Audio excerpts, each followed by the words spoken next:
This is green Irish tweed. Comes in a nice little grabbable hand bottle. Don't use any of that.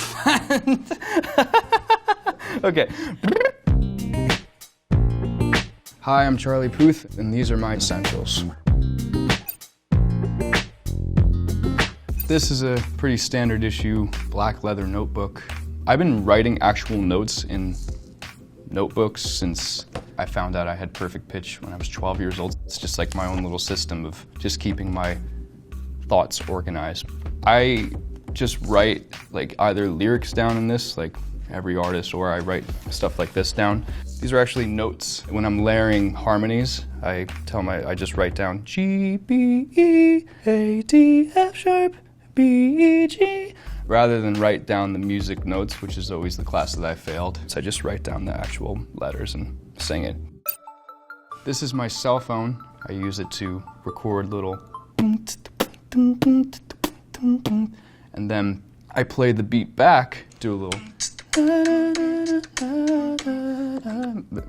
It's like 2 tracks in my mind because I can't do everything. So I record 1 bit on my phone and just kind of walk around like an idiot, and just come up with a song that way. I also use my phone as a phone, but most of the time I'm either on voice memos or writing little notes down.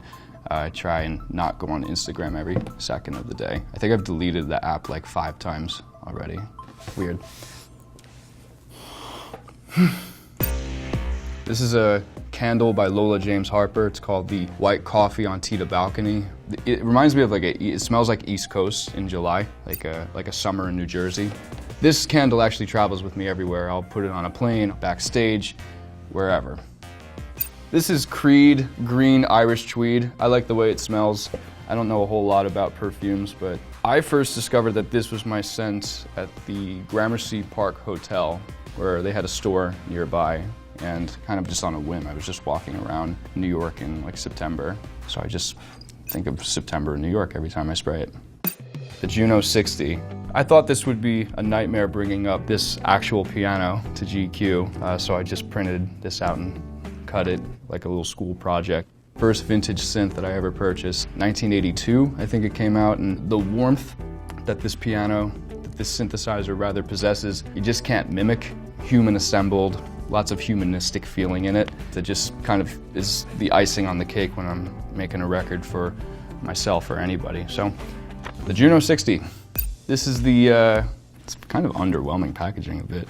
This is Fresh Soy Face Cleanser. I've been told I have a very oily T-zone. I don't know what that means, but I think it has cucumber in it. I went on Amazon and saw that this was marketed for women only. I thought it was interesting because it seems to work on, I've recommended it to like 15 people and they've all loved it, and all guys too, so it's nice. This here is a Rolex Oyster Perpetual Daytona. I've been told that these are kind of hard to find. This was given to me as a gift. I'm not even gonna pretend that I know a lot about watches. I like Rolex because the weight is nice. And this one, which is the absolute antithesis, I got this for myself on my 25th birthday.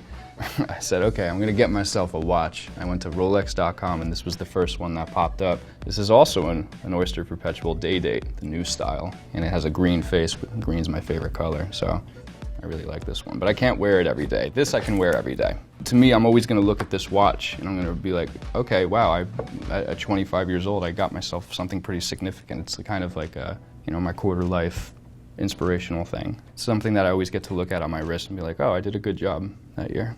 These are the Sennheiser HD 650 headphones. I use them to mix every record. I got these in college. My parents got these for me. There's not a whole lot of EQ to them. They're very true to sound, flat headphones, and they're kind of worn in. The color's faded. They're cracked a lot, but they're very special. They've traveled everywhere with me too. What they lack in flair on the outside, they make up the sound inside when you put them on. I mix We Don't Talk Anymore on these. I mix Attention on these. See You Again, One Call Away, Marvin Gaye, How Long, Done For Me. I love these. I'd highly recommend them. This is a green shirt.